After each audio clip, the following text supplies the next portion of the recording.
답이 아니라 질문을 찾아라. 어디서 어떻게 누구와 경쟁할 것인지를 고민하지 마라. 그 대신 더 큰 성공을 위해 경쟁심을 버리려면 어떻게 해야 할까를 자신에게 질문하라. 경쟁심은 한 분야의 성장을 돕는 데는 유용하다. 하지만 바야흐로 세상은 한 분야에서만 특출한 인재를 원하지 않는다. 큰 성공을 거둔 사람들을 보라. 그들은 창업가이자 투자자이자 작가이자 크리에이터이자 아티스트이다.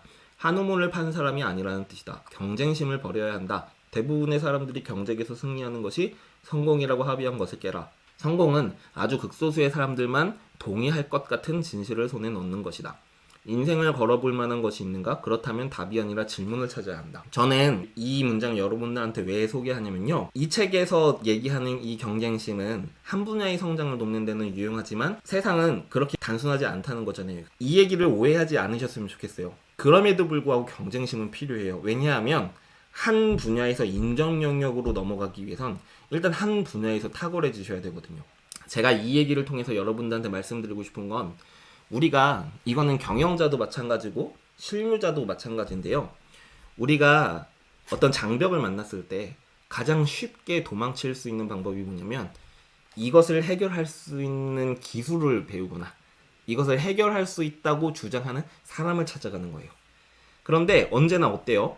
그런 경험들을 해보신 분들은 아시겠지만, 그 사람한테 찾아가서 지금 우리 문제를 해결하려면 어떻게 하나요를 물어보려면 지금 이 문제가 왜 생겼는지를 A to Z 다 설명해 줘야 되잖아요. 그쵸? 그 사람이 내 수준의 히스토리를 파악하고 있어야지만 그제서야 나름의 해결책을 알려주거나 혹은 이거라도 해보세요를 제안해 줄 수 있어요. 이 얘기를 제가 왜 드리냐면, 한 분야에서 탁월하다는 건 어떤 거냐면, 일단 이 분야에서 나보다 잘 아는 사람이 없어야 된다는 얘기예요. 그게 탁월함이에요. 근데 내가 이 문제를 해결하기 위해 나보다 탁월하지 않는 사람을 찾아가니까 컨설턴트라고 소위 불리는 그런 사람들이 사기꾼이라는 오명을 많이 받는 거죠. 아닌 사람들도 물론 많지만요. 그렇기 때문에 꼭 말씀드리고 싶은 건 뭐냐면, 나 자신의 가치를 올리고 내가 탁월해지려면 경쟁심은 일단 필수예요. 정말 필수라고 생각해요. 그러니까 내가 이 분야에서 탁월해지고 싶다라는 열망과 야망은 필수라고 생각을 해요.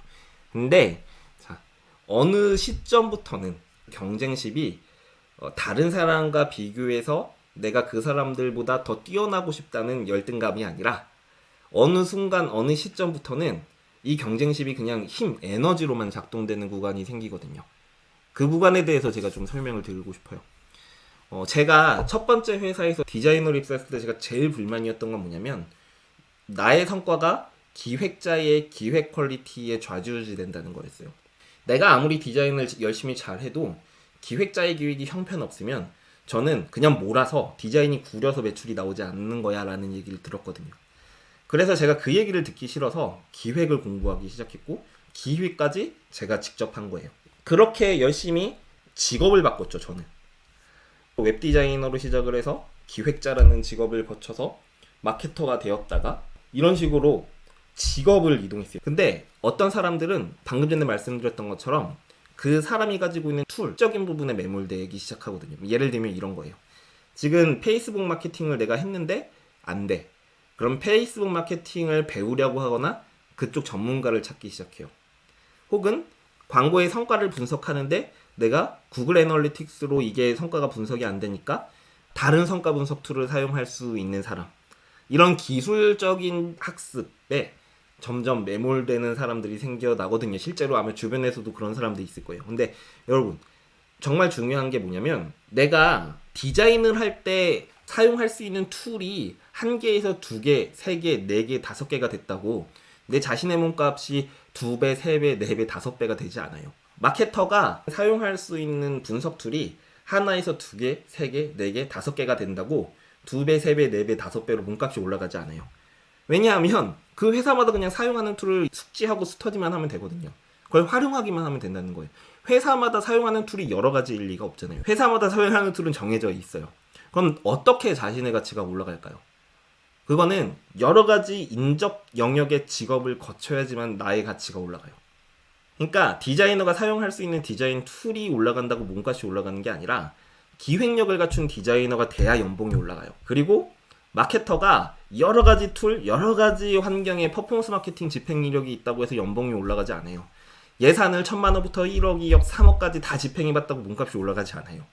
마케터는 예를 들면 디자인 기획 능력이 있는 마케터가 되거나 아니면 US UI 라이팅 능력이 있는 사람이거나 아니면 그 소비자 한 명의 단위 심리를 해석할 수 있는 인사이트를 가진 어떤 심리학에 정통한 나름의 강점이 있는 마케터, 이런 사람들이 그쵸, 그냥 남들이 다 배우고 익힐 수 있는 기술을 배우는 것보다 훨씬 더 크게 자신의 가치를 상승시키기 쉽다는 거예요.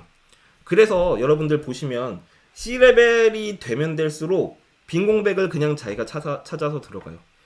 오늘도 제가 한 마케팅 회사의 대표님이랑 나눴던 얘기인데, 그분은 이연복 셰프님을 예시로 들더라고요. 그 사람이 자기 주방에서 직접 자기가 요리를 하겠어요? 자기가 뽑은 직원들이 일을 잘 하나 모니터링하고 도움이 될 수 있는 일들을 찾아서 들어가겠죠. 어떤 사람이 채소를 썰다가 손가락을 베어서 채소 쓰는 사람이 갑자기 없어지면 그냥 본인이 가서 채소 쓰는 거예요. 그게 고위급 임원으로 가면 갈수록 그 사람의 역할이 돼요. 그 사람의 기능이 되고.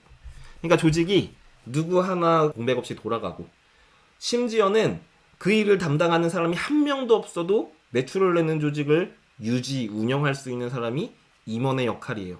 마케팅 대행 행사를 차리는데 밑에 마케터가 한 명도 없어도 광고주를 따와서 다른 내 주변의 마케터들한테 일감을 주고 일을 하게 만들고, 그 사람의 정당한 대가를 주고 그 광고주한테도 그들이 원하는 계약의 목표를 달성하게 만들어주는 걸 해낼 수 있는 사람이 결국 위로 갈수록 임원들이 하는 역할이거든요.